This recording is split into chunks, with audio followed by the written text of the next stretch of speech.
Chuck Oliver Show begins in exactly 3 minutes from Mark.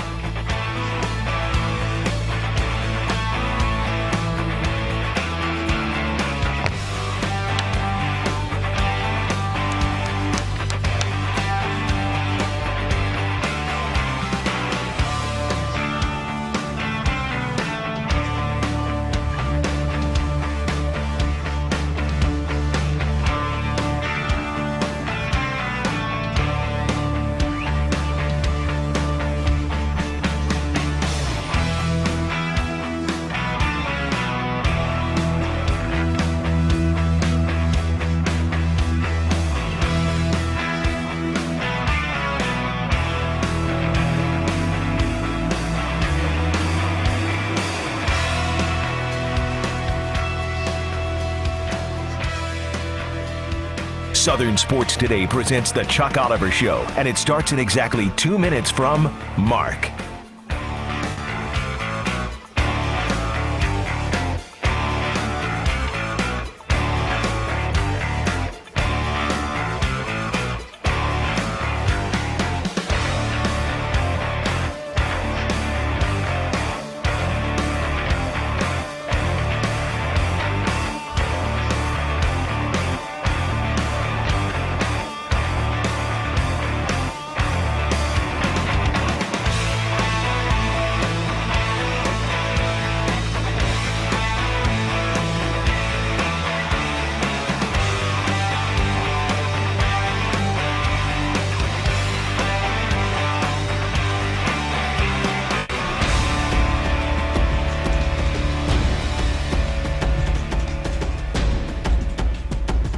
The Chuck Oliver Show on Southern Sports Today begins in exactly 60 seconds from Mark.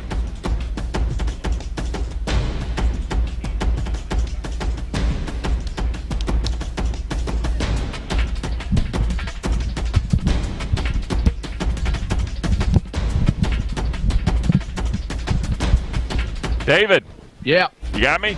I got you. You good? Yeah, if I could have a little more in my ears. Just a little more in my ear. Oh, Brandon, you got to come all the way over here. Damn it. If he turns me up in my ears, does that make it louder for the listener? No. All right. That was probably a dumb question. I graduated from college. A good college.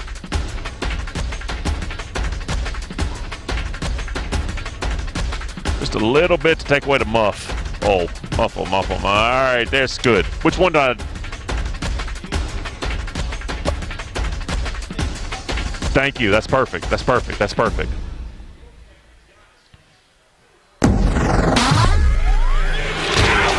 In the South, it's always college football season, and the king of college football reigns supreme all year long. Southern Sports Today proudly presents the Chuck Oliver Show. It's an inside look at everything college football. Now live from Atlanta, Georgia, it's time to talk college football with the reigning king of college football, Chuck Oliver, on Southern Sports Today. Florida has been missing one piece to its offense that none of us would ever considered.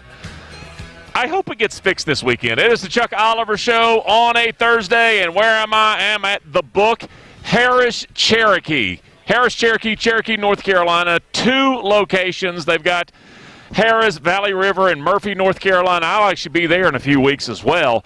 But today, Harrah, Cherokee, and it is the official open of the book. Live, daily, in person, Vegas-style wagering on collegiate and pro sports. You can do that now at the book at Harrah, Cherokee. We cut the ribbon earlier today. It is a fun place. And if you're watching on Twitch TV right now, on LandryFootball.com, you can see behind me we are live, like I said, in the book, and it is hopping this morning. The first day of March Madness, as it were, the first 4 tomorrow. It really gets the full slate going, so just a tremendous option for everybody who previously you're thinking, oh, do I have to get on a plane and fly to Vegas? We know what it is. What is it? Delaware, Tennessee, Mississippi, parts of Tennessee, I think, maybe all of it. Mississippi, now North Carolina, and so that's where we are today. I said that the Gators have been missing one piece to its offense that just by a casual mind exercise none of us would have ever even considered. And I'm talking about who's the last receiver at UF with scary sort of torch the secondary, downhill speed, melt the corner's face mask as he's running past? Yeah, I couldn't recall either. Now, I'm going to add a little bit of a caveat there. I'm saying a guy who his game is high octane. Like, I may go run track in Spain for money, for fees. Not only that's what his game is. Why are you on scholarship? Because I run fast. But a guy who consistently produced for at least a season or two in Gainesville. And while I can tell you some guys that were track stars, what I'm looking for is the last guy on the perimeter in Gainesville whose game really was built around speed, not quickness. That's Kadarius Toney. But a guy who just that top end, peeled the top off the secondary, and he had a consistent, productive career. And I don't even care if the career was 2 seasons or 3 or even 4 in today's age. I don't know who emerges this year. I don't know if it's Henderson or Jamarcus Weston. They've got choice. Others could step up. Absolutely could. And they've had tremendous players in Gainesville from Antonio Callaway to DeMarcus Robinson, who's got a Super Bowl ring now, by the way, to Kadarius Toney, who, again, I believe he is about to be a first-round pick, in my opinion. And as if you're familiar with Gordon Soley, I believe he would say he was more sudden than fast. That would be Kadarius Toney's game was to make you miss and then turn like a hitch into about a 20-yard gain. That was Kadarius Toney. Kadarius Toney, you go look at his highlights, you know what you don't see very often is him catching a pass like 40 yards downfield because that's not his gig. Kadarius Toney's gig was speed and space, those 3 words. Now, a lot of ways to succeed, and Lord knows Florida's been doing a lot of succeeding. They've been doing it without something that I think all of us, we close our eyes and we think, Florida wide receivers, whoo, they're lighting you up. Smoke coming off their cleats. They've had really good receivers. They haven't had a whole lot of consistent receivers. But they've had good, talented, like I said, DeMarcus Robinson, I don't know that he ever really set the SEC on fire. He got to the NFL as a 4th-round draft pick. And again, I got nothing personal against DeMarcus. I mean, I saw the physical skills and the size and everything else. And I was of the opinion pretty early that this he's a Sunday player. It never was a whole lot of being a Saturday player in Gainesville. Not enough for a guy that you looked at and said, oh, he's that big and he can run like that and he's got those long arms and the hands and everything else. And he was good enough and he was productive and he had some moments. He wasn't consistent.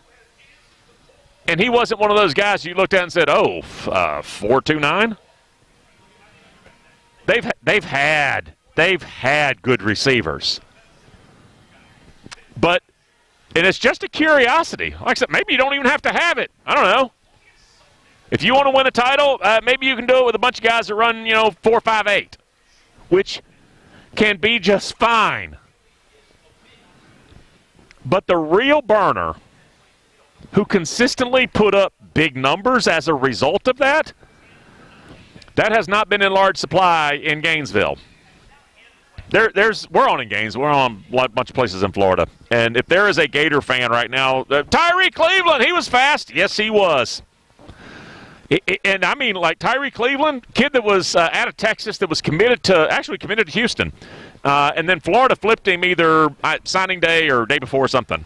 But Tyree Cleveland, big time recruit and absolutely fire on his feet. World class. Tyree Cleveland played 4 full seasons at Florida. Caught 79 passes.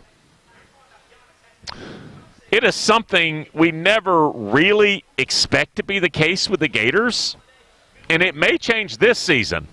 All right, it's supposed to be Copeland, but Jacob, you need to stop dropping passes.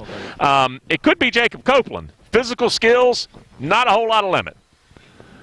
But, again, it's just one of those oddities. I looked at it and I was like, who was the last high-octane guy that, may go run for fees over in Europe? like matches. This guy gets 10 grand. Everybody gets 10 grand. And if you win, you get another 50. Maybe he does that. There's a lot of different ways to succeed, but it just was really surprising when I started taking a little personal inventory and could not remember the most recent one. Like I said, there's a chance. There's plenty of candidates this year, but consistently productive, and that's what your game is based around. Surprised me, hadn't been around very much. All right, we're going to take a quick break. It's a Thursday. You know what we do. Brought to you by Low T Nation. Up next, Joe Hamilton on the Chuck Oliver Show. With a BB&T checking account, stay on top of your money David. with all the right ingredients. Yes, sir. I'm going to Get back free check helpings down to a online little bit. He's resources and clipping on tools to my help end. make your money grow. Okay. By Cool. receiving alerts. And help yourself Dan to said a second little money. Cash digitizing back with early, but BB&T nothing deals. consistent. Yeah, there's like a small little blip here and there, but other than that, Okay. Keep me updated with that. Great Will do. deals. Thanks. BB&T, now Truist. Member FDIC. If you love baseball as much as you love college football, you have to check out Hardball with Chris Domino, a weekly podcast giving you a first-person perspective of the biggest moments in baseball history for the guys who were there to witness it. From Stan Musial to Ted Williams, it's one-on-one with true baseball legends. Download Hardball at thepodcastpark.com or subscribe wherever you get your favorite podcasts. Are you paying too much for term life insurance? There's a tremendous price war among the major term life companies. Rates have dropped dramatically in the past few years. For example, a man age 45 non-tobacco user, $1 million of coverage is only $75 per month, level for the next 10 years. Or a man age 50 non-tobacco user can buy $500,000 of coverage for a monthly premium of only $110, guaranteed not to change for the next 20 years. That's right, level rates for 20 years. And if you're a smoker, we have great rates for you as well. At the Term Lifeline, we specialize in policies of $500,000 and above. So if you're looking for new or replacement term life insurance, call right now for a free quote. Rates and availability may vary by state. Sample rate quotes are based on preferred non-tobacco underwriting exam required to qualify. 800-805-4914. 800-805-4914. That's 800-805-4914. Here's farmer and landowner John Prue. We purchased the land about 3 years ago, and there was an old farmstead on there with trees. We were going to clear the land so we could farm through it. We thought we knew where the pipe was, so we didn't call to get it located. The work on our property led to the damage of a light crude pipeline. Fortunately, no one was hurt, but it could have been much worse. Never assume the location or depth of underground lines. Always call 811 or visit clickbeforeyoudig.com before you start work. A message from the Pipeline Operators for Ag Safety Campaign. Bad theater seats, cheap Halloween masks, my apartment, all things with obstructed views. Add to these large trucks and buses. 18-wheelers and large buses have big blind spots, and like my apartment, they don't always have the best view. Bus and truck drivers deal with blind spots around the entire vehicle. Joe's ready. Always take care not to ride alongside or too close behind them. Our roads, our safety. Learn more at sharetheroadsafely.gov. Meet Ed, movie buff, animal lover, safe driver. 5 years of driving an ambulance teaches you a thing or two. If people knew what I know, lives could be saved. When I see a car trying to rush past a turning bus, I get concerned. You see, when big vehicles turn right, they have to swing wide to make the turn. And that's a lesson you don't want to learn the hard way. When trucks and buses turn, let's you and I wait. It's our roads. It's our safety. Visit www.sharetheroadsafely.com. I've got it. Awesome. If you Thank suffer from Just remembered COPD that. symptoms like shortness of breath and fatigue, where do you turn? There are medications and oxygen, but do you know about pulmonary rehab? 3 out of 5 COPD patients have never heard of it. Pulmonary rehab is an exercise, education, and support program that gives you tools to manage your condition, and Medicare typically pays for it. So whether it's grocery shopping on your own or just walking across the room, pulmonary rehab can help you. Visit livebetter.org to find out about your options for pulmonary rehab today.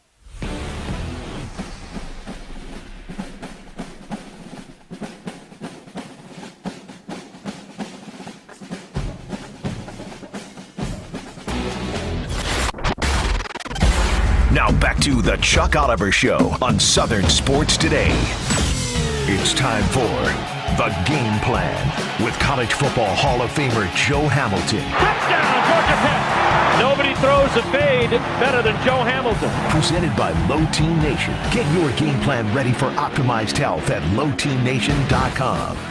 It is a Thursday. It is, my gosh, we start the show with him practically live from Atlanta. I'm in Harrah, Cherokee, North Carolina. It is a former Heisman finalist, College Football Hall of Famer, and Super Bowl champion, Joe Hamilton. Joe, how you doing today, man? Outstanding. I'm in Swanee at Bears Best Golf Club at the Chili Dips Open, and I'm about to have me a bowl of really, really good solid chili, Chuck. How are you? Oh, man, you're living the good life today, playing golf and eating chili. Let's talk about spring practice, and I have an opinion. The best coaches at the best programs, there are no casual comments. There's a reason you do everything. Tell me what Ed Orgeron is thinking when he gives Max Johnson, the returning, the second-year quarterback, the first reps with the first-team offensive line in the first practice, but then afterwards says, oh, it doesn't mean anything. Could that really be the case that it doesn't mean anything, or is there always an action and a reason? There's always an action and a reason, Chuck, but I tell you what Ed Orgeron is doing, he's rewarding what happened at the end of last year. If I'm not mistaken, Max Johnson won the last game that they played. He looked very, very good. And you're going to decide as a coach, although the job is wide open, somebody has to take the first step or the first snap. And I remember there's always something going through mat drills, early morning workouts in the winter leading up to spring ball at all positions, whether it's wide open, whether it's going to be, even Stevens on the reps. Whoever takes that ball first, that first snap, is the guy at that moment. You are the guy that's going to be won the job, so to speak, in 1 week or 2 weeks. You won the off-season workout. So what that says to me is that they are really, really proud of what Max Johnson has done. He has not separated himself from the other guys, but we're going to reward him because of last year, and he didn't do anything to lose the job quite yet on the football field. I want you to actually put some facts and experience to something that, a lot of us fans, media, whoever, we talk, but you actually did it. When we talk about a kid like T.J. Finley, and I'm just using this as an example, he's the third guy in Baton Rouge. That's the general understanding. That's the expectation is he'll finish third. If he decides to do like so many other quarterbacks and just try to find somewhere else to play, God bless the kid, go try to get your snaps. What is the challenge? Because we always make a big deal, new coordinator, new system, he's got to learn a new playbook, he's got to do. What is the reality about that? Well, the reality is that why did you leave, number one? Did you leave because there's a superstar in front of you and there's no way you're going to get playing time because maybe you are in the same class as freshmen or maybe 1 year apart, and then I have to go somewhere else and I'm going to take the brunt of learning a new playbook, being in another environment? That's a little different than you were griping, that you're not quite performing and you don't think you were being fair or treated fairly, and then you want to be out. Keep in mind about this transfer portal. Most often than not, I'm with you as far as I don't like kids when they lose the job or face adversity or have competition. They get right out and, they don't give it a chance for another spring. But some cases, Chuck, is where when you sit down with the coach and you ask them, what's my role? How do you see me going in the future? What's the plan for me? Sometimes those coaches are brutally honest. Maybe you need to try and test the waters, or this is how I see you, and they're being transparent and honest. And sometimes it's a tough pill to swallow, but your best option, the best scenario, is to see if the grass is green on the other side. Joe, I want to go over to Tallahassee and ask you about Mackenzie Milton, because I'm thinking now, and I hate to bring this up, but I was thinking about that Florida State game, and I was like, I remember Joe getting bounced around like he was in a pinball machine, but I don't remember you actually having a devastating sort of season-ending injury. In the case of Mackenzie Milton, I mean, it was beyond that, Joe. He almost had to have an amputation, for gosh sakes. Nerve damage, all that. When we talk about that concept of he hadn't cut it loose yet, go through that with a kid returning to practice and full contact the first time, because that is a psychological Mount Everest. Yes, and that is so true. I tore my ACL as well, and you can do all the rehab. You can feel good running with the trainers, and you think that you're turning on. I want you to turn it on and run full speed now. Sprint. And they can say you've done better from week to week and you're progressing well. There's no more tear. You're fully healthy. But none of those drills are somebody coming at you. None of those drills of you're making up all of a sudden move. They're all calculated. If somebody puts a cone out there and have me do a 4-man weave and the cutting drills, it's kind of calculated, but it's not calculated on the football field. That's when you talk about reaction. I go back to J.T. Daniels last year. We have heard the whole time, he's healthy, he's healthy, he's healthy. And then the staff didn't quite see the instincts take over. Yeah. And the instincts will never, ever take over until you get in the football game. Chuck, I remember when I was going through my rehab and I thought it was playing basketball and getting ready for the season, and I was ready. But football-wise, I landed on my knee, on my kneecap, and I said, and the trainers came on and they did the knee test, and all of a sudden, I was quite fine. It was just a shock of not having been there before and having to trust that knee. So trusting it with the trainers is much, much, much different than trusting it on the football field. All right. Now, you played for Ralph Friedgen in college, and, I mean, it worked. You wind up in the Hall of Fame. But even what Coach Friedgen had going, late 90s, talk about something like what we all expect DJU at Clemson this year. I mean, the thought is with ETN and the pros, it's, first and 10s, third and 2, shotgun, 4 wide, 5 wide, whatever. I don't know if that's how it plays out, but just talk about that sort of offense because, there might have been 2 or 3 teams in all of college football that were in that 20, 25 years ago. There might be 2 or 3 in each division that go that way. Yes, and that's how Coach Dabo Swinney has recruited. That's what he wants. He wants to keep that offense in unison, being able to do different things with the quarterback outside the pocket, getting the balls out of their hand quickly. Can also run a power game. That's another thing. He's going to utilize his legs a little bit more. But make no mistake about it. The biggest thing that happened for Clemson and DJU coming back this year is when Trevor Lawrence missed that game. For him to get that taste and where he had that game at up in South Bend. So it's not going to be that much more of an environment or as a true freshman or even as a sophomore that he hasn't seen. Yes, he's going to be on film and he's going to see more defenses, but to get that experience with that kind of talent last year, most of his offensive line is coming back this year. He's going to be very, very, very comfortable to where, in my opinion, we're going to look at him and say, wow, the Clemson Tigers have another one. They have another star that will be a top 5 draft pick in 4 or 5 years. In 2 years. That's what I see, and that's what you're getting in DJU. And again, he's got a different skill set than Trevor Lawrence, but that coaching staff will make sure they maximize what he has to offer. Wrapping up with Joe Ham from Low T Nation. Joe, last thing I want to ask you about, and we got about a minute and a half here, so you can talk a little bit. Coach Prime over at Jackson State, they're winning and it's fun, it's exciting, and, he's bringing a lot of attention and also some increase in recruiting. I have a lot of value for the Jackson States and Gramblings and the history in that game, but it's all history. Do you think that there's any chance that Coach Prime actually brings even a little bit of permanence, or is this just an immediate pop because he has a name? And that's what I fear, and I don't like that. Well, I think it's more than an immediate pop. I would like to see how long he stays there, but make no mistake about it. Coach Prime wants to coach. He wants to develop these guys. He wants to give the knowledge. And you can tell by the staff that he hired that he's not playing any games. He wants to build around the notoriety and actually raise money and awareness, yes.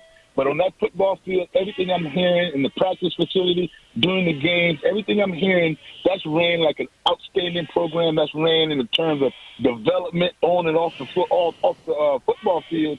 And when you get that and word of mouth starts spreading, oh, wow. You wait until he gets a maybe first, second, or maybe third round draft pick, and that person has success, and you almost assume or putting it that's Prime. 1 minute.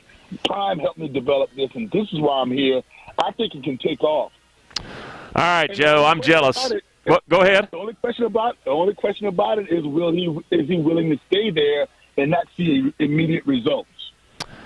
Absolutely, yeah, because, he's getting them now against sort of a different sort of schedule, but when they get back into league play and things are a little normal, that's going to be another test. But he's succeeding right now. Joe, like I said, I'm jealous, man. You got golf and Chile. Good for you, brother. Yes, sir. Can't wait to talk next week, Chuck. All right, Joe Hamilton again from Low T Nation. And I've just been keeping an eye on it because there have been multiple recruits, including one that's his son, and former recruits who want to transfer heading to Jackson State. And this is something we brought up with Chris Landry about a month ago, and I said it looks like a football team. It looks like it's supposed to. And I know it's early and the weird backdrop and all that, but just really, really excited for at least some of the early returns and just wondering about the permanence of it. Attention Medicare recipients and anyone turning 65. Medicare has approved new benefits not included with original Medicare and older Medicare Advantage plans. You may not be getting all of the benefits you're entitled to, including in-home aids, telephone appointments with your doctors, home-delivered meals and prescriptions. These benefits may be available, and it's a free call to enroll.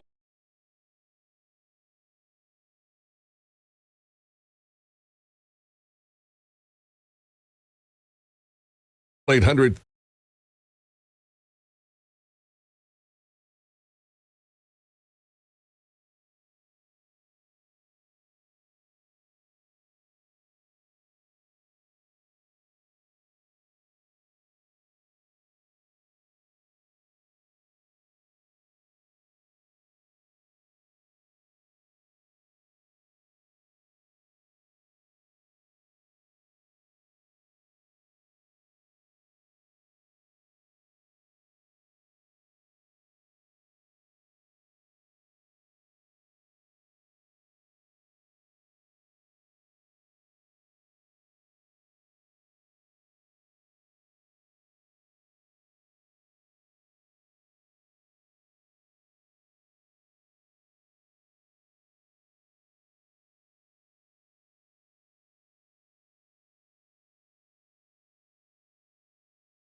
Anywhere. You may be paying too much and not even know.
All week, all year, it's all college football on the Chuck Oliver Show. Normally, I tell you, 9 states, 51 sticks. Well, today we're in one of those states, North Carolina, live from Harrah's Cherokee Casino and Resort in Cherokee, North Carolina. Behind me, you can see, if you're watching on Twitch TV, Landry Football, you can see the book. It is officially open now, and there is live, in-person wagering, pro and collegiate sports, whatever you want, you got it here.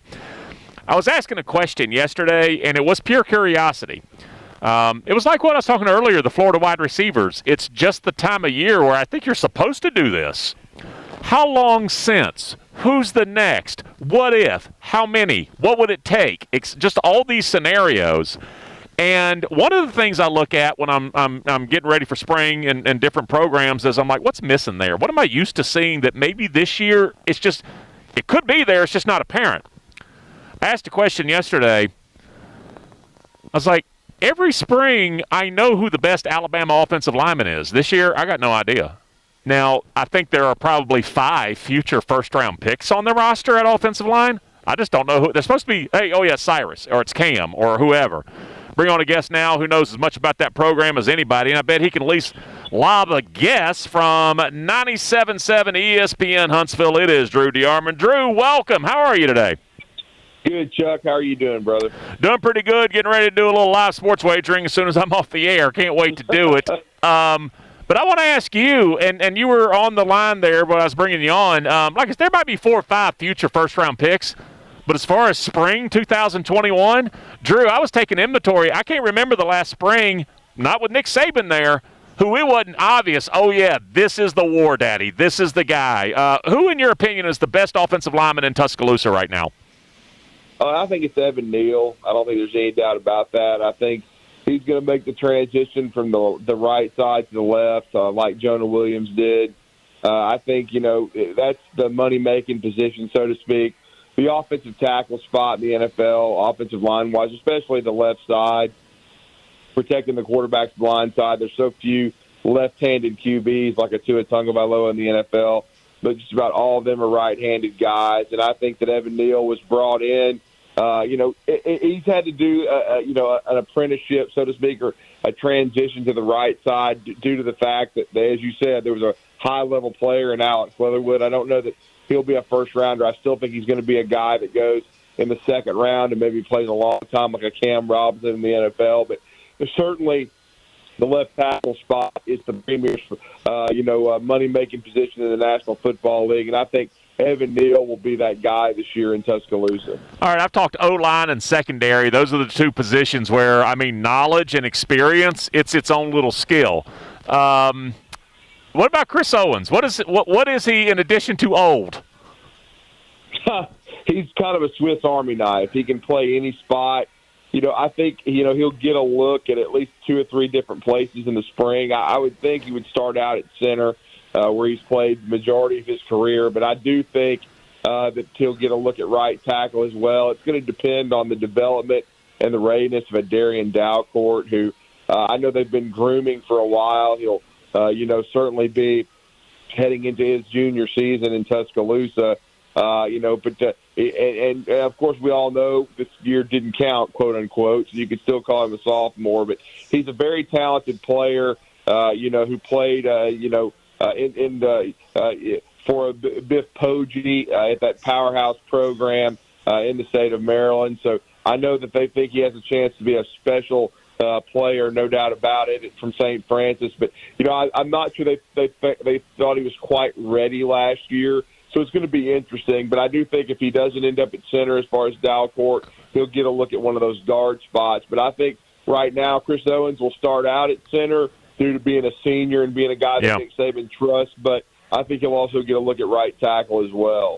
All right, I'm going to go way the other way. And there's a guy you talked about. It was signing day, I believe. And if it's a high school player in Alabama, if you hadn't seen him, you can give a pretty good opinion. And you talked about JaQuincy McKinstry as maybe as athletic a freshman coming into Bama as you could remember in a while.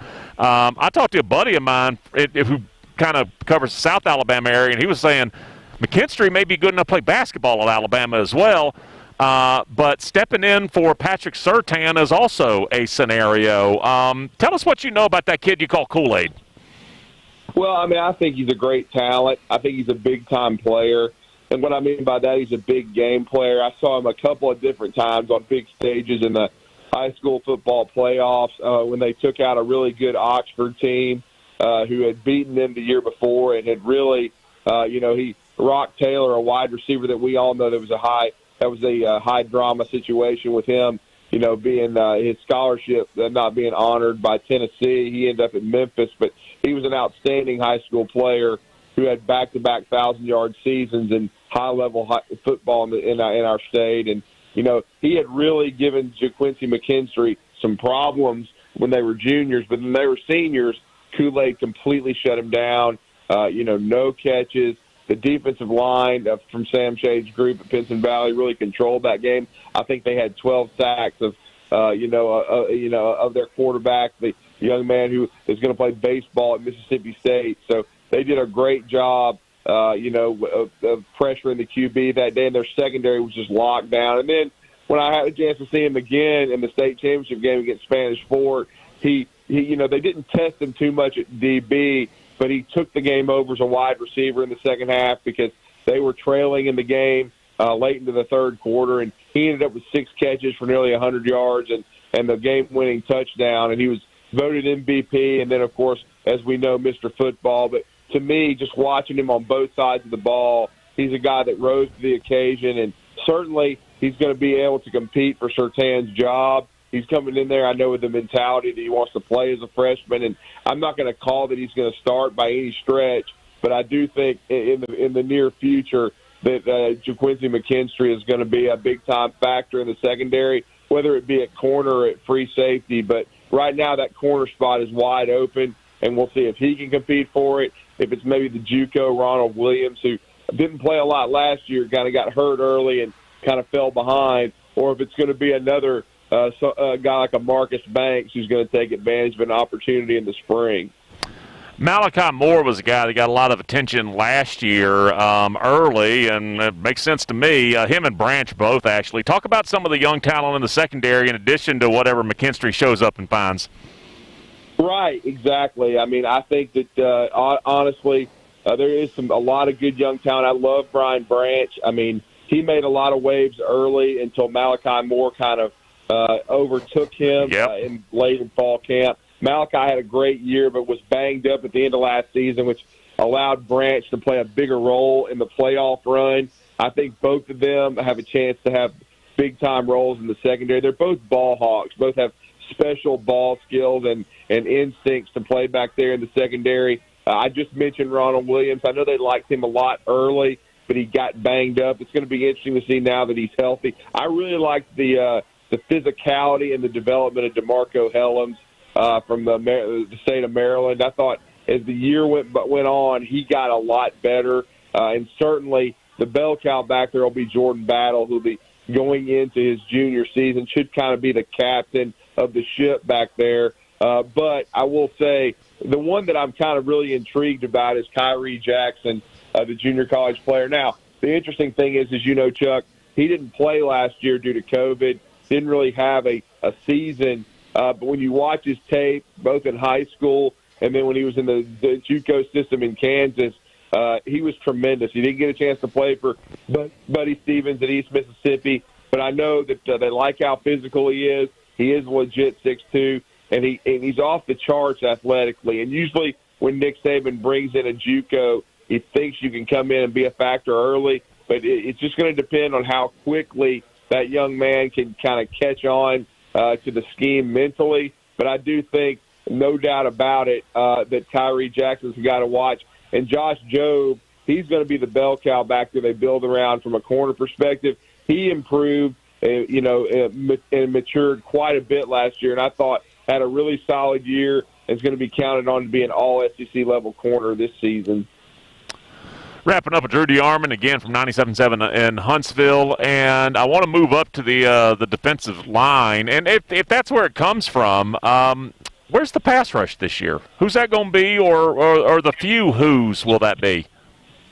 Well, of course, outside linebackers, Chris Allen and Will Anderson are going to be tremendous. I think they got a chance to be the best combination in the country. Yeah, can I ask you real quick about Will Anderson? Because as a freshman last year, I mean, it was week after week. I kept thinking, all right, well, they're going to figure him out. The coaching is too good.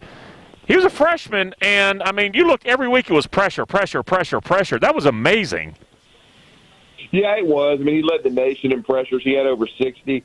It took him a while to get going with sacks, but the second half of the year, he ends up piling up 7.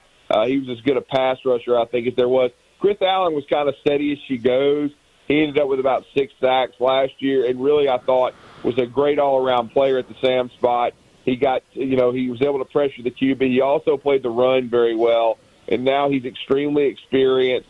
So I think that combo right there is going to be the best in the country. The D-line is going to, I know, you lose Christian Barmore, who's very disruptive, who I think should be a first-round pick. The guy to watch to me, if he can stay healthy for the first time in his career, is LeBron Ray. I know he's gotten some buzz to be an all-conference player the last 2 years. Was starting to come into his own 2 years ago and got hurt against South Carolina. Then he got hurt again last year. They need him to be healthy. And Byron Young also had an injury late in the year last year. He had been more consistent. The one that's going to be kind of the guy that they're going to count on early is the captain of the group, and then the guy that I think just much like Chris Allen at the linebacker spot, quietly was came into his own was Fedarian Mathis.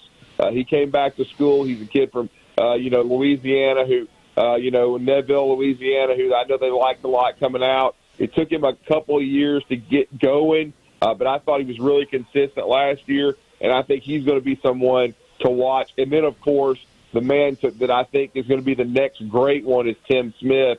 I thought his development last year, his disruptiveness, when, DJ Dale was coming back from the knee injuries, wasn't himself. But I thought when they inserted Tim Smith into the middle of that defensive line at the halfway point of the season last year, Chuck, I thought it kind of transformed that defense. And I think Smith, now that he's gotten his feet wet, he's going to go through a spring practice at Alabama. Watch out for him in the fall to be the breakout guy like Barmore was a year ago. All right, last thing for you, and this is so different because coming off a year of the pandemic where nobody really traveled or spent a whole lot of money for the most part, et cetera, but Bama fans, I mean, you and I have talked before, it was wallet weary with so many preseason, the kickoff games and playoff 2 rounds of that and everything. I don't see us having very many attendance caps come September. I think within about 2 months, anybody who you can get 5 vaccines if you want. What do you think the Alabama, how are they going to represent in Atlanta versus Miami in week 1? I think it's actually going to be a little bit of a resurgence because they didn't get to do much last year. Well, I think they're praying and hoping and crossing their fingers and toes that it's going to be a full house. I mean, I think that's what everyone wants. You talked about the vaccines that are becoming available. Certainly I think that they're going to be, by May, I know they're really hoping that everything is going to be fully dispersed. And I think if that's the case, we probably are not going to have a normal spring practice from the standpoint of they're not going to have a full house for A-Day. They're certainly going to have the restrictions put in place for that. And they've already set the guidelines for practice starting tomorrow. There will not be, viewing periods and things of that nature. And it's going to be much like it was during the fall. But I think when fall practice comes around, hopefully things are going to return to, the normal routine where everyone's used to. I certainly hope and pray to be in attendance for that game against the Miami Hurricanes. Didn't get a chance to see the Tide in person last year. Watched every game from afar, but I think everyone's looking forward to that opener. And, the Canes have improved. They're going to definitely be probably a top 15 opponent. And then Alabama, they'll be highly ranked in the top 2 or 3 in the country, but so many intriguing storylines, a new era at quarterback, new OC, really a new offense in its entirety with all the competition on the O-line, the wide receivers, and the running backs. So even though Brian Robinson is slated to return. So I think they're hoping and they're counting on being a full house in Atlanta against Miami to kick off 2021. Always love talking Tide with this man. It is Drew DeArmond out of Huntsville. Drew, thank you, brother. We will talk to you soon. Thanks, Chuck. All right, we'll take a break from Harris, Cherokee in Cherokee, North Carolina. Back to wrap up Hour 1 next.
offense, basically nothing in it would help you play in the NFL. The way you read defenses, the way you go through. I'm not saying it wasn't prolific, but none of it translates. Gus Malzahn's offense at Auburn, I think, is even further from NFL than Art Briles. Yes, yes, and yes. Don't disagree with any of that at all. Chuck Oliver Show continuing. That's Jordan Palmer, by the way, talking about Gus Malzahn and his offense. Chuck Oliver Show live from Harrah's Cherokee Casino and Resort in Cherokee, North Carolina. The book open right behind me. The book, you can wager on pro and collegiate sports, same as Vegas, same as anywhere else now. It's just tremendous all throughout the state of North Carolina. So we are here again in Cherokee, North Carolina at the Casino and Resort. He was talking about Gus Malzahn's offense, and there is a balancing act there that ultimately, and you can do this if you're at the FCS level, you really can. Way more than when you get into Power 5 football, for instance, or Group of 5, you can still. But when your goal is to win a conference championship at a Power 5 level and hopefully be in the playoffs, I can't really say win the national championship. You got to get to the playoffs and then win 2 games against outstanding opponents. If that's your goal, you need NFL players. Now, what do you mean NFL players? It's college. Yeah. You need NFL players that you look at on a Saturday and go, yep, he's a Sunday guy. Yep, he's a 3-year guy. You have to have a lot of those guys if you're going to win anything of substance in Power 5 football. Well, how do you get a bunch of Sunday guys? By putting a bunch of guys into the league. That's how you get a bunch of future NFL players, as they look at your program and go, oh, wow, look, offensive line, quarterback, secondary, whatever it is. And that was not what was going on. Now, Gus's job, when I say it's a balancing act, ultimately Gus's job was to win games at Auburn. Now Gus's job is to win games in Orlando. It is not to be a feeder program for the NFL.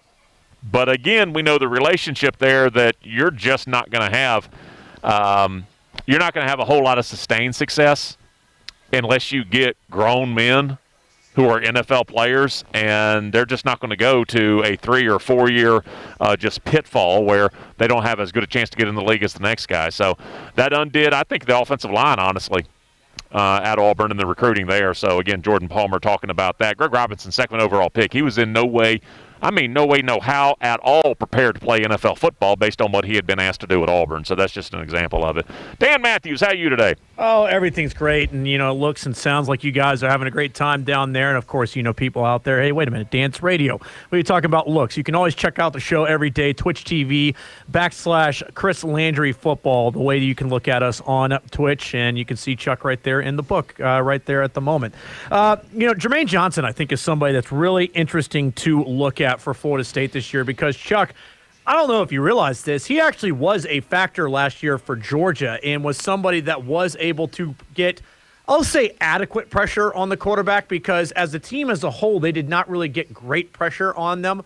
But I think he also is a guy that at least could show himself and show the team, hey, I can do this at this level. I got the speed, I got the bend, I got all these different types of things that you look for out of being a pass rusher. And for Florida State, that is something that they have woefully missed the last few years. As a matter of fact, there's a lot of things they've woefully missed, and the results have shown as much. But getting him on campus, I think, might be the biggest win all off-season for Mike Norvell in coming into year 2, which really, Chuck, when you think about it, for the most part, this is year 1 for Mike Norvell because he didn't really have a spring last year. He had a handful of times to get out on the field with the team, but then he lost the team and had to get them back and kind of had to get them reprogrammed all over again, as opposed to coaches who are able to get the spring, the summer, everything else of the such. And I think that having a guy like Jermaine Johnson on campus is a huge help for you. And also, too, as we've talked about before, if the one-time transfer gets approved, I think that you're going to have Mike Norvell out there even more saying,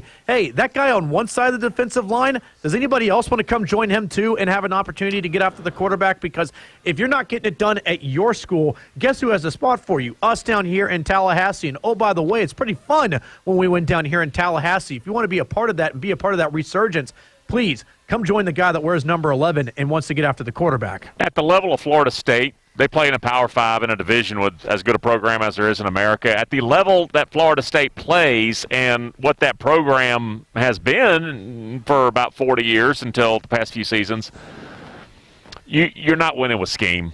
You need good scheme. You need responsible scheme. You need to put the players in position to succeed. Absolutely. All of that is true. I swear every word of it. If you ain't got ponies, you can bring Vince Lombardi back from the grave. Scheme ain't going to do it. Go Google your computer. Find all the stuff that Tom Landry invented, like the middle linebacker. I'm not kidding, folks. He invented it. The 40 defense, the shotgun formation. Tom Landry would see stuff and go, yeah, I think there's a better way. Tom Landry ain't scheming a Power 5 team to any sort of title if they don't have horses. It's what I was just talking about with Gus. If you're coaching at, and there's no disrespect, this is just true, you're coaching at Sam Houston State, or maybe even you're coaching at Tulsa, I can scheme some stuff. On a Saturday in Power 5, you might be able to scheme some things or plays or a series or a 2-point attempt. But it comes down to the ball players, and you got to get them, and Mike Norvell knows that. It's a good scheme, but you got to have the ponies.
What do we got for you on the Chuck Oliver Show? Well, we got college football. You know that. Chuck Oliver Show on a Thursday, live from Harrah, Cherokee, North Carolina. Already had a big hour one. Had our buddy Drew DeArmond on from 97.7 ESPN in Huntsville. Also, my good buddy Joe Hamilton from Low T Nation, late of Georgia Tech, Tampa Bay Buccaneers, all of that stuff. Talked a little spring ball and transferring and others. Coming up in about 10 minutes, Matt Stinchcomb, former All-American at Georgia, first-round draft pick of the Raiders, Super Bowl participant himself, and now SEC Network color analyst extraordinaire. Bottom of the hour, Connor O'Gara from Saturday Down South. He will be with us as we will, I promise you, we'll do a flyover the entire SEC. Do y'all know what the Skywriters were back in SEC verbiage? If we go back, like, at this point, close to 25 years. You know what the Skywriters were? I know. Dan knows. You get the helmet sticker, Dan. Little microphone on the back of your helmet. Skywriters, it was way back in the day, like early to mid-90s, I think. Tony Barnhart did this. They would rent a plane, fly around all the campuses, and the Skywriters would basically put on their own mini version of SEC Media Days, but travel together to split the cost, go around all these campuses. And so they would get their July and August interviews. Someone caught on that there was probably a better way to do that. Why don't we bring everybody together? And so, again, that was way back in the day. But we will do a flyover verbiage-wise, not in an airplane or anything, with Connor O'Gara. That's bottom of the hour. But right now I'm going to get you up to date. Everything you need to know about college football every single day. This is CFB 365. Presented by EcoDerm. Text EcoDerm to 31996 now for your free sample of EcoDerm Pain Relief Cream and CBD from Frank Thomas. Text ECODERM to 31996 now. Headline, Tennessee pauses team activities due to COVID-19. Tennessee football has paused all of their activities. Multiple positive COVID-19 tests among both players and staff. Now, this was announced by the university yesterday. It is not sources. It's not someone close to the situation. It's none of that. But when I say they paused all activities, they may have 2 or 10 or 30 either positive test or contact tracing or whatever. It's March 18th. By my database, because I went through either trying to find a conference listing or individual schools that I thought I needed to know about. Certainly, here are all the ACC first spring practice and and spring game dates. SEC, first spring practice, spring game dates. Got all of them. Best I could. I've got Tennessee slated to start March 23rd with a spring game April 24th. I am wondering if any team that has a pause in activities is just going to pull the plug on that spring game. The SEC Network, in this case, would still want inventory. I don't know if it'll happen on April 24th, but there's a good chance that if you're pushing back the start of spring practice and you already condensed it. I mean, like you have some schools taking 6-7 weeks to get to their 15 practices and then, or 14 in a game. Tennessee was going to do it in a month. They were supposed to start, again, by the number I got, March 23rd. That's less than a week. They were going to wrap up April 24th. So I don't know if all that's variable, but there was no confirmation on the number of positive tests or how it's going to impact the practice schedule. I'm just telling you that's what I expect. I don't believe Tennessee will open. Again, I had it as 23rd, but that's all over the place. And real quick, I want to flash back to last year because I do this every year. I have these different exercises I go through, and there are places where you can just find all of it, but it kind of forces you to do your homework and such. And so I come up with my database of every team, ACC, SEC, and then the other 20 or so programs that I really wanted to pay attention to for whatever their stories were last spring. So I create this database, and I start bringing it up around the middle of March. I'm like, all right, well, we're going to move that date. All right, well, we're going to delete that one, are we? Yeah, okay, I'm going to just go ahead and move this all to the trash bin. And so I just moved the whole document over there after a couple of weeks because I knew how it was going. When we started getting the cancellations of media days, I was like, yeah, we know how this is going. Same sort of thing. I just think Tennessee's going to have to push this back, and it would not surprise me if the Vols or any other program decides, hey, weren't going to have the full spring game experience anyway, so we're just not going to do it. Again, that's just me supposing. Final headline I'm going to talk about as a headline and such. Ex-LSU president Alexander on probation over Les Miles case. He's at Oregon State now. And the time-tested response of, hey, all those people are gone now. Well, we still want to yell at LSU because all this stuff happened at LSU. And even though the coach is gone, the AD's gone, the president's gone, everybody's gone, all the students, players, and everybody's gone from 2013. Everybody. It's still an LSU problem. That is not the environment today. The environment is, okay, you're gone? Where are you? Because you're going to face consequences there too. And the Oregon State Board of Trustees, they voted 12-2 on Wednesday to place the university president on probation through June 1. The board heard, quote, extensive public comments, reviewed written communication. You know what the extensive public comments are? I cannot believe we have someone with this in his past representing our extensive public commentary. And so he is on probation. Consider yourself up to date. There's one more headline, but I want to talk a little bit more about it, and I'll do that later in the show. All right, so we will take a quick break and come back with more of the Chuck Oliver Show next.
Well, UGA had a pro day yesterday, and Eric Stokes runs really fast. I kind of already knew that, but then when you throw a stopwatch on it, it kind of jumps off the page at you. Want to welcome on now a man who I believe was there from the SEC Network and ESPN and all kinds of things. It is our good friend, Matt Stinchcomb. Matt, how are you, brother?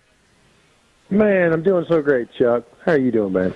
I'm pretty good today. I want to ask you about Eric Stokes and just in general, not necessarily him, but the situation. We see a kid with a great 40, and we're like, woo, he's going to be a first-round draft pick or whatever. Yeah, you want to be fast, but talk about that's fans. That's, some of us in the media who didn't play. What about an NFL scout? He's looking at a 4.28 or a 4.33. There's no difference in those, is there?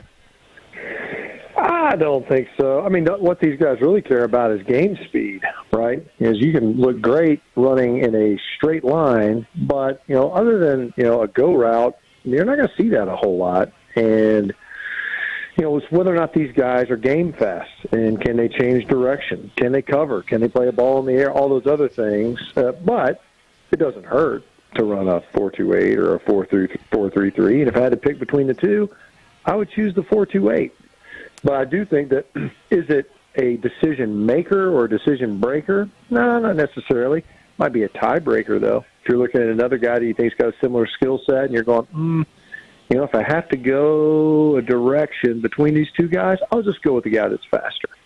I'm trying to think back. I think Janoris Jenkins, where he landed when he exited UF was North Alabama, I think. But I remember the story, and then there's a bunch like this, but the story of, hey, Janoris Jenkins is going to work out at Florida's Pro Day. There used to be some sort of extra attention about, the troublemaker or the dismiss kid or whatever, he's back. I don't think that there's that sort of – I think it's just, hey, let's evaluate some ball players now. Do you have any opinion on that? As far as guys that were at programs and coming back and doing their pro day? Yeah, it's not even a thing. It's not even a story anymore. It's like, tell me the bench press. Tell me what he looked like running routes. Yeah. Well, I don't think from an NFL perspective, I think those guys are they'll do their own character evaluation and all that other stuff. But as far as returning for pro days and that sort of thing, I know that it was kind of passed around, I want to say, Tuesday maybe, that everyone was speculating that Jamie Newman was going to work out at Georgia. I don't know that would have been well received given the circumstances, but according to Georgia officials and everyone else, they said, look, we've always welcomed the guy back. He chose to go to Wake Forest. Kind of makes sense. I get it. There weren't a lot of receivers even available to be catching passes. It was Trey McKitty and Tyler Simmons really from a season ago that were available from Georgia's side anyway. So it makes more sense for Jamie Newman to be at Wake Forest for a variety of reasons. But you see these guys come back, and they want to go where the most pro scouts and the most NFL eyeballs are going to be, and sometimes it makes sense to go back to their former school, especially if it's a more prominent one. Continuing with Matt Stinchcomb from SEC Network, I want to ask about a position you know a little bit about, offensive linemen, specifically tackles with a lot of these guys. But you did not transfer. You showed up, made good grades, graduated on to the NFL. A guy like Mason Halter, do you remember him? From Fordham, he transferred to Florida about 6-7 years ago and started at right tackle. Tyler Catalina from, I think, Rhode Island, transfers to Georgia. Auburn's had a kid from Harvard and one from Jack State. I used to look at that and think, oh, there's no way he can't adjust to the SEC speed. And, I mean, they didn't turn into first-round draft picks, but talk about the big difference for a kid who played at Fordham or Harvard or something. Then you drop him into the SEC wood chipper. I mean, it ain't easy, but there's a growing list of guys who had made that work. It's a huge jump in competition, though. Agreed, and I do think, though, part of it is offensive line is one of the most difficult positions to recruit because you got to project a guy that might be 260 pounds, and a lot of these programs that are developmental programs, and by that I mean like a Kentucky. Kentucky's not going to recruit a lot of finished products out of high school. They're not going to get a ton of 5 stars, the guys that already look, walk, and talk the part. It's guys that are going to grow into it, they hope, into a role to where they're special players like a Bud Dupree and others. So they're guys that I think end up at schools that maybe they aren't done growing, or maybe they were overlooked, or maybe they were injured, or maybe they wrestled their first 2 years and then they just played football their last 2 years, whatever it is. And, they outgrow the competition at that level, and they realize, hey, man, I could probably actually, I could probably make the field. I could certainly make the team. I think I could get on the field at a Power 5 program, even one where the line of scrimmage is emphasized like at the Southeastern Conference. That happens, and I think it does often happen. It's interesting that it seems to happen for offensive line guys. And, some of these guys, it just takes time for them to eat their way into the size that it takes to actually be able to be competitive at that level. It's happened a time or two, and it's worked out for some guys in big ways. And I agree with that. I mean, footwork, hand placement, leverage, all of that stuff, it translates whether it's the Ivy League or, Pac-12, whatever. It's still the same technique, and you're right. Well, 330 and, 38 reps is different than, 320 reps. But is there a common thread? You're talking about the evaluation. If you're looking at either a high school senior or maybe a guy who had to go to JUCO for whatever reason, or a guy in the transfer portal, is there a thread you look through that is maybe the secret sauce to there's at least a better chance it turns out good for this offensive lineman? I don't know. I think part of it's position. Although, Catalina was a tackle. I think the kid that transferred to Auburn was, he was a center, right? Yeah, Casey Dunn, yeah. We've seen a couple. LSU seems like a very odd landing spot, but nonetheless, one for former Harvard players. One was the Hatch kid, Andrew Hatch, and then their kid at center this past year is a Harvard kid. It seems like it'd make more sense in the interior line, only because there's a little bit more help in there, and especially at center, where a little bit more of a cerebral position to where you might not have the physical traits, but it doesn't matter because you're heady enough to where it makes sense to get you out there on the field. But I don't know that there's a position or even a specific circumstance where it makes the most sense. You see some guys that were tight ends, and they just kind of grow out of being a tight end. It's the Adam Meadows, it's the Clint Bowlings, it's the Matt Lepsis. The list is long and pretty distinguished of guys that, played tight end and ate their way into being an offensive line guy, a tackle oftentimes. Sean Andrews actually did it at the collegiate level and ended up being a Pro Bowler tackle. Yeah. So it's possible.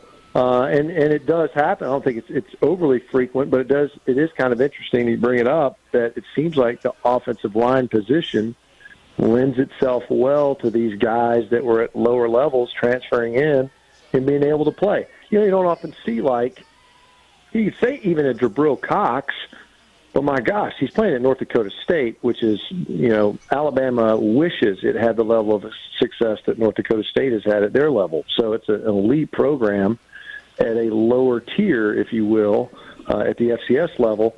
The fact that Jabril Cox comes over, transfers, starts right away, plays off the ball in the box at LSU, and really helps his draft stock, shouldn't be that surprising. But it happens more often at offensive line than just about any other position, it seems. Last thing for you, and I want to ask you, we were talking philosophy there, and that was interesting, but I do want to ask something on field and direct. Who's Georgia's left tackle week 1? I don't know. Oh, so that's my answer. I already took that one. Yeah, maybe Jones. Isn't that the kid's name? Yeah, Broderick Jones. Broderick Jones kid. I don't know.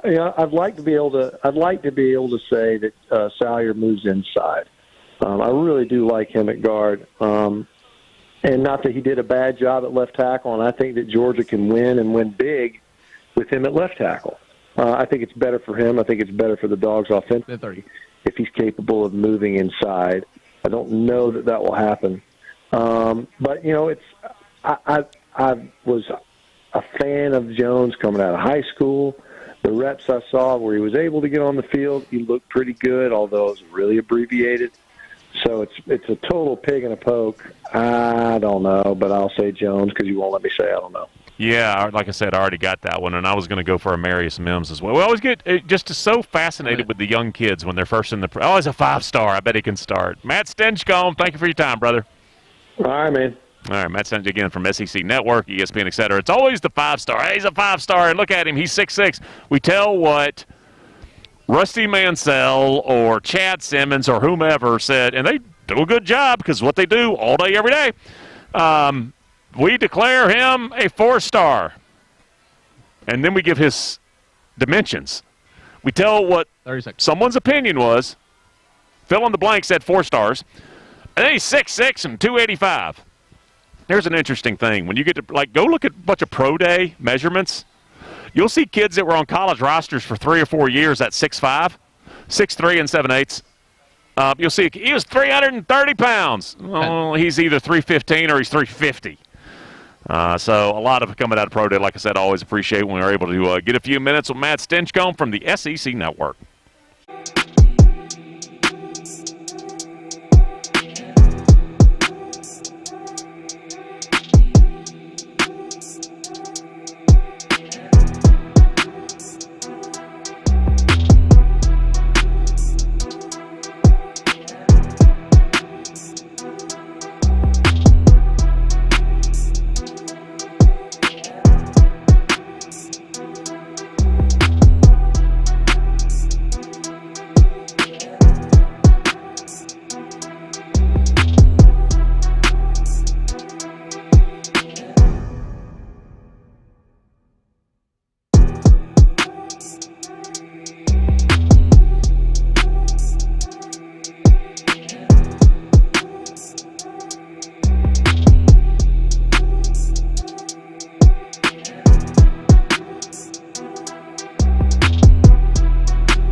don't know of another team in the Southeastern Conference this coming season that I more expect to be improving without any visible signs of it. Sort of that, hey, what's going on with that duck over there just hanging out on the lake? No, you ought to see his feet under the water.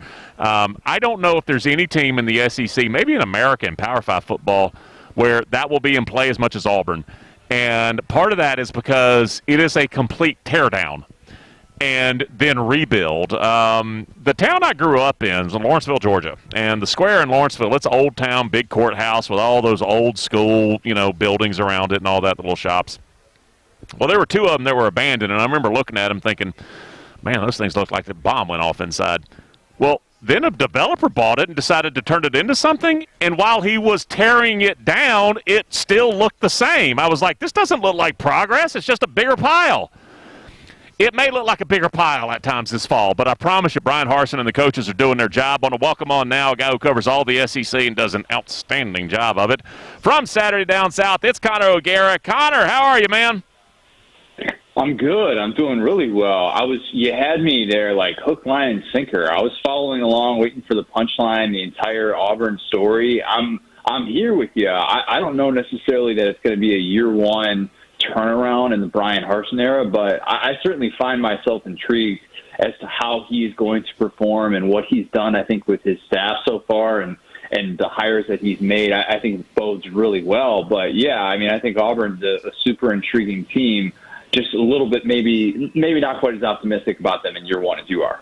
Well, no. What I'm saying is that there's going to be a whole lot of work going on, but I don't think we'll see any real visible signs of it. I think that that it's kind of like what I was talking about, that block growing up. There's a tear down involved at first. They're going to have to break down everything about Bo Nix's mechanics. They're going to have to break down all 11 scholarship offensive linemen and see who can play. They're going to have to tear down a whole lot before there's any sort of visible signs of progress. That's kind of the angle I was working at. The good news is that you don't have to tear down Tank Bigsby. Last I checked, he is still the most appropriately named player in all of college football. And you do get to build an offense around him with Mike Bobo, which I think bodes really well. But you're right. You do have to tear down the mechanics with Bo Nix. And I saw him speaking to the media yesterday, wherein he said something that was probably music to Auburn fans' ears, that he needs to be able to work better in the pocket. Anybody who's watched Bo Nix knows the most frustrating part about his game is that he wants to roll out every single time. And he's making so many of these throws on the move where, ideally you would like a quarterback with his experience level just step up in the pocket. And obviously that's way easier said than done, but at this stage, and when you're a former five-star guy, you don't necessarily get that leniency. So I think there's a lot of people wondering what exactly those mechanics are going to look like with Brian Harsin there, with Mike Bobo there as well. Are they going to be able to turn Bo Nix around? Because I'll be honest, I went on record saying I think Bo Nix has made his last start for Auburn, and I thought that they were going to go to the transfer portal to be able to find their replacement for him. But all signs right now suggest that my take is going to be wrong and that they're going to try and rebuild Bo Nix, but not going to be an easy thing to do. No, and, like if I just randomly pick like the most far-flung coach from Alabama as possible, like Nick Rolovich, okay? Hey, what do you think about coaching against Nick Saban every day of the year? No, thank you. I'm sure everybody in college football has an understanding about what the challenge is. I don't think Brian Harsin really understands what that is, though. He's living it now, and he's going to find out, but it is a challenge. I mean, literally, it doesn't exist anywhere. I don't think in collegiate sports it doesn't exist anywhere.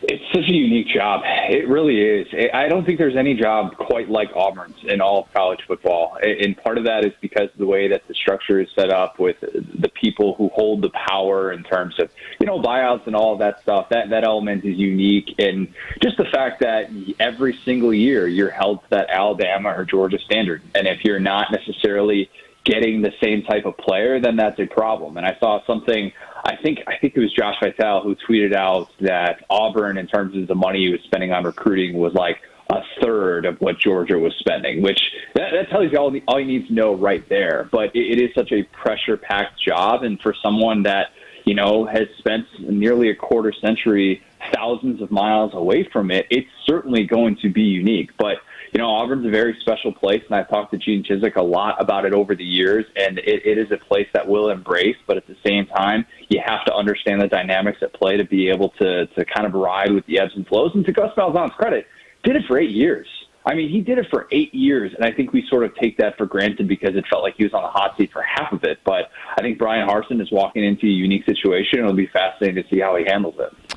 You had mentioned that you like some of the coaching hires. Specifically, give your commentary on Bobo and Derek Mason. Well, I think Bobo is going to be able to work with what they're going to try to do. Now, what they are able to do in year one at Auburn is run the football. They should be able to do that at a much higher rate. Even though they do need to find those bodies on the offensive line, you should still be really good at the position with Tank Bigsby, who Pro Football Focus has the number one returning running back in all of college football. So you should be able to have an identity there. What did Mike Bobo do last year with Kevin Harris in South Carolina? He turned Kevin Harris into one of the best running backs in all of college football. And I think that you're able to translate that style and what he was able to do sort of at the end with some of the things that Luke Doty was trying out. I think that bodes well for Bo Nix to an extent. Now, Bo Nix is still going to have to fix the mental aspect of it because we've never really questioned the physical stuff, but you need to be able to get on that mental level in order to succeed at this level. So I think that Mike Bobo is going to be able to have some success there, but it does depend on that offensive line play improving. It does depend on Bo Nix being able to read defenses and not do what probably has felt so natural to him, and that is roll to his right and try and make a throw on the run or try and move with his legs when, there have to be things that happen within the flow of the offense. Hop over to Starkville. You mentioned Mike Leach there. We know about the meme and the transfers, and there were some missteps and some issues. And those, you got to include those in the context, but I don't obsess over those. I view him as a guy who just didn't understand the context of where he was living. Big picture, though, do you think it's going to work? And I'm trying to give you as generic a question. Do you think Mike Leach and who he is as a person, not the offense, not the X's and O's, the plays work, I know that. Do you think he's going to wind up meshing? Because it took, Ole Miss fans and Lane Kiffin about 15 minutes, and he's meshed. Yeah, it's a different fit. It's definitely a different fit, and I think Lane having so much more experience in this region of the country helps. I really do think it does. And Lane's lived everywhere, and I mean, at this point, he's someone who moved around a lot as a kid, and I think that kind of helps him to be able to adapt to his surroundings. And that's not to say he's been a perfect fit with every single demographic that he's been a part of, but I think that was easier for him. Whereas Leach, Leach is set in his ways, and Leach is going to do what Leach has been doing for the last 2 decades. He was going to come in and he was going to stick to his guns. And even though there were a lot of moments in that season where you say, okay, look, if you can't block these 3-man fronts, you should probably run the football with your first-team All-SEC tailback. And there was a bit of a falling out there, and, it depends on which side you listen to as to kind of what played out with all that. But what we know with Leach is that he has been good in year 2. And I believe in the year 2 bump with Mike Leach because I think once they see the people in Starkville, once they sort of see the fruits of his labor and see that his style can work and can have success, I think they're going to take to it in a much different way. Now, the question is, what do you view as success for Mike Leach, right? Like, what's working? Because if working is just getting it back to the level that Dan Mullen was at, I think that's very much in the cards. If you're saying working is being a yearly top 10 team, then no, I don't think it's going to work at Mississippi State. I would hope Mississippi State fans aren't expecting that because in that division, you can't expect that. That's not realistic. But are they in that position where they can occasionally have that one year where everything sort of hits right and they're in the top 15 and all of a sudden they're in a division title race late in the season? I think that can absolutely happen. I think he's going to elevate their floor. But that mindset of how Mississippi State fans are going to treat him, I think we're going to see a big change in that in year 2 once we see this offense take off a little bit. One final question for you, and it's about Jimbo and the Aggies. If you talk about a program, they got just one hurdle to clear, one last step. There is no one last step in college football. Like, we got to beat Bama now. How do you get better? How do you more likely beat Bama losing your 3.5-year starting quarterback? You return 11 of 12 guys who caught a pass last year. That certainly helps. Which the Aggies are loaded at the pass catcher positions, and they are loaded in that backfield. You could make a case that Isaiah Spiller, Devon Achane, and Anais Smith is the best backfield in college football, top to bottom. It's that good. Georgia fans might disagree with that, but I think there's at least a case to be made given the fact that Spiller's already had those 2,000-yard seasons. But this is a team that just intrigues me so much because Haynes King is going to be the starter there most likely. And he can scoot. I mean, he can really, really move. And is he going to be now taking this step with Jimbo Fisher's offense, wherein it doesn't look like a team that just lost a guy that's been starting for 3.5 years. And they are able to take advantage of the fact that they have 11 of those 12 guys who caught a pass. Oh, by the way, you return a receiver who is out for the season. Oh, by the way, you return the number one tight end, Baylor Cupp, who hasn't been able to play a game yet because of 2 season-ending injuries. A&M is this team that's just fascinating. And you've had such good staff retention, too, with Mike Elko. Now, I think that you look at that team and what they've been able to build, and now I am sipping the A&M Kool-Aid so much more than I was at this time last year because we finally saw it. We finally saw them push some people around in this league and show that they belong. They've had nothing but top 7 classes the last 3 years, and I think that's going to matter. I think A&M is just right on the cusp. For all we know, Jimbo Fisher is going to be the first coach to beat Nick Saban, and it won't be Kirby Smart, but that's a team that's ready and is ready to be able to sustain that top 10 success. Last thing for you, who's the starting quarterback in Baton Rouge? Miles Brennan. I'm going to stick with my guns and go Miles Brennan on that one. As much as everybody loves Max Johnson, understandably so, and what he and Keyshawn Boutte developed down the stretch last year, it was really, really fun to watch. I think people forget how good Miles Brennan was. I really do. I know he really struggled to pick up pressure in that first game, but those 2 games after that, I just thought he was tremendous. And I thought that he did some things that sort of get taken for granted because of how bad LSU's defense was. But people forget, guy had 11 touchdown passes and over 1,100 passing yards in 3 games. Then he gets hurt with the season-ending injury. But I think Coach O wants him to start. I think Coach O appreciates his role and what he was early on, wherein he was the first quarterback recruit to stay with him, committed after Coach O gets named the head coach there. I think there's a relationship there. We've seen Coach O build him up in the past. I think it ends up being a true battle in the fall camp, but I think Brennan wins out. Outstanding stuff, Connor. We'll do it again soon, brother. Thank you. Sounds good. Appreciate it, man. All right, from Saturday Down South, down yonder in Orlando, it is our good buddy Connor O'Gara. We're going to take a quick break, come back, wrap up on a Thursday from Harrah's Cherokee Casino Resort next.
we're on in a bunch of places in Alabama. There's Tide fans are going to go, you should know this. I should.